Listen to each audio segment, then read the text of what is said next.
Hello students, welcome to my YouTube channel HP sir physics classes में। और आज हम बात करेंगे 11th क्लास के टॉपिक की, और ये 11th क्लास का लेक्चर नंबर 10 है।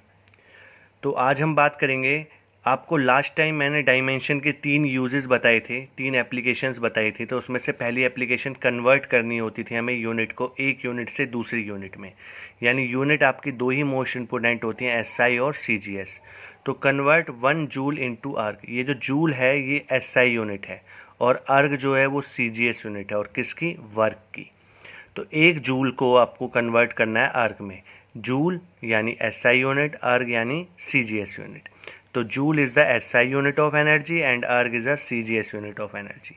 तो हमारा पहला स्टेप क्या होता है कि जिसकी भी ये यूनिट है, एनर्जी या वर्क डन जिसकी भी यूनिट है, उसको हमें कन्वर्ट करना होता है उसके डायमेंशंस में। तो एनर्जी का डायमेंशन क्या होता है? जो वर्क का डायमेंशन होता है वही एनर्जी का होता है। वो लास्ट टाइम मैंने आपको डायमेंशन में बताया होगा, M1 L2 T-2। M के ऊपर जो पावर होती है वो A होती है, तो A की वैल्यू क्या हो गई? 1। L के ऊपर B होती है, तो B की पावर क्या हो गई? 2, यानी वैल्यू 2। और T के ऊपर जो पावर होती है वो C होती है, तो T की यानी C की वैल्यू होगी -2। SI यूनिट में देखें तो मास को बोलते हैं किलोग्राम, और 1 किलोग्राम में 1000 ग्राम होते हैं। लेंथ को बोलते हैं मीटर, 1 मीटर में 100 सेंटीमीटर होते हैं। टाइम को बोलते हैं सेकंड, तो सेकंड को सेकंड में ही रहने देते हैं। और N1 कितना दिया हुआ है आपको? किसको कन्वर्ट करने के लिए बोला गया था? 1 जूल को, तो N1 दिया हुआ है 1। ओके, नाउ CGS यूनिट में मास को ग्राम बोलते हैं, लेंथ को सेंटीमीटर बोलते हैं, टाइम को सेकंड बोलते हैं। और N2 कितने अर्ग थे ये हमें फाइंड आउट करना था, तो क्वेश्चन मार्क।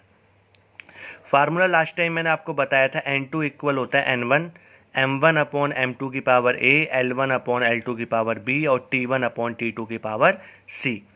M1 की वैल्यू कितनी है? 1000, क्योंकि सेम यूनिट में आपको इसे कन्वर्ट करना है। देखो ये जो SI यूनिट और CGS यूनिट लिखी है ना, ये कन्वर्ट करते टाइम हर एक के कन्वर्जन में लिखी जाएंगी, इसमें कोई चेंज नहीं होगा। ये तो सभी में लिखना है आपको, ठीक है? ये क्वेश्चन में नहीं दिया हुआ होगा, ये तो पता होना चाहिए कि आपको हर एक के कन्वर्जन में लिखना ही लिखना है।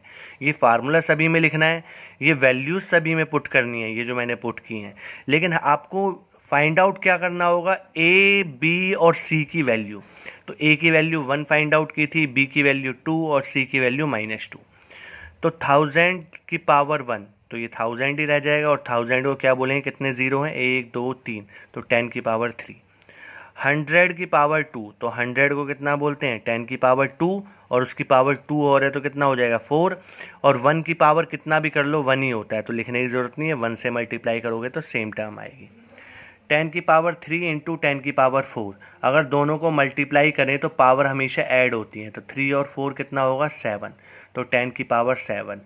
तो 1 जूल में कितने अर्ग होंगे? 10 की पावर 7 अर्ग। ओके, नाउ अगला आपका जो एप्लीकेशन थी वो थी dimension correctness of physical quantity. किसी भी फिजिकल क्वांटिटी की डायमेंशन करेक्टनेस चेक करनी है, मींस आपको कोई फार्मूला दिया हुआ है और आपको उसकी करेक्टनेस को चेक करना है।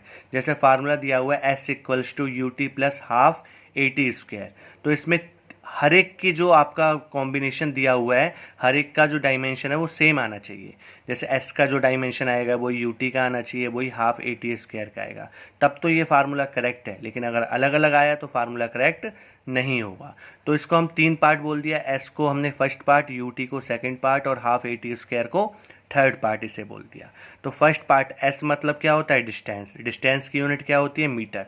तो मीटर को क्या बोल दिया बच्चों? L1। तो पहले पार्ट की डायमेंशन क्या आ गया? L1। नाउ अब हम बात करते हैं सेकंड पार्ट की। सेकंड पार्ट को देखें तो सेकंड पार्ट था हमारा UT। UT जो है, ये U मतलब वेलोसिटी होती है या इनिशियल वेलोसिटी होती है। तो वेलोसिटी की यूनिट मीटर पर सेकंड और टाइम की यूनिट सेकंड। ये डिवाइड में और ये मल्टीप्लाई में कैंसिल हो जाएगा, तो मीटर बचेगा। मीटर को क्या बोलेंगे? L1। और थर्ड पार्ट देखें तो ½ AT²।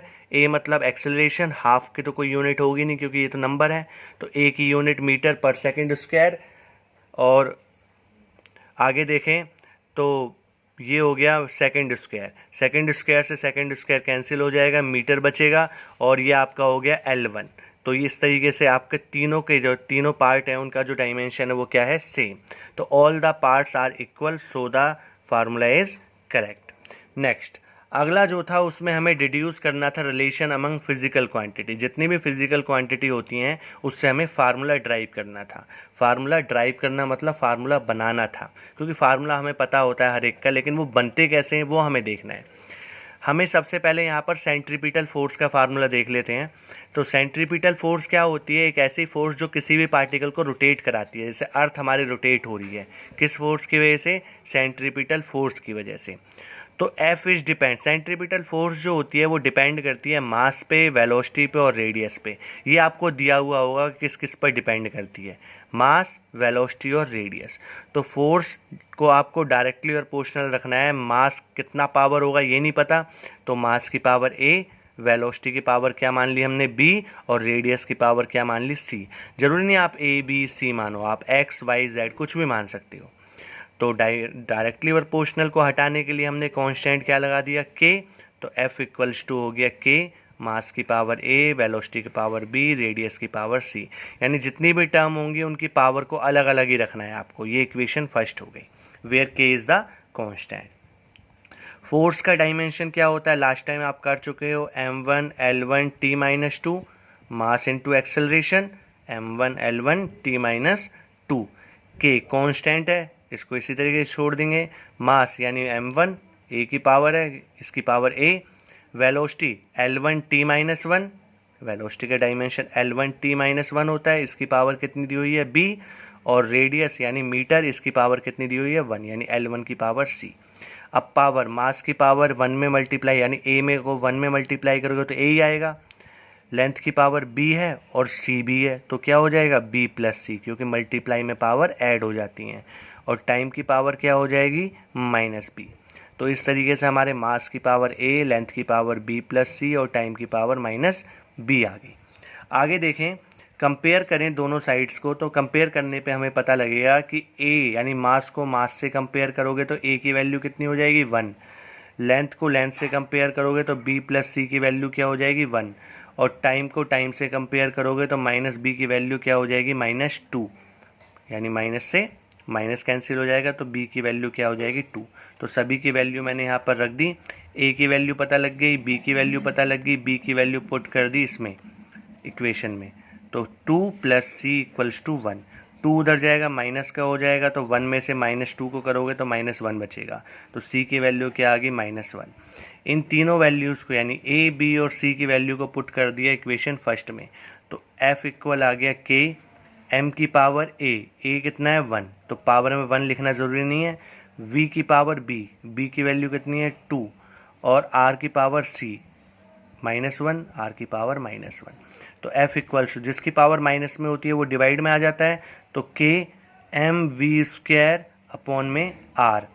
k की वैल्यू जो होती है SI यूनिट में 1 होती है, तो k इक्वल्स टू 1।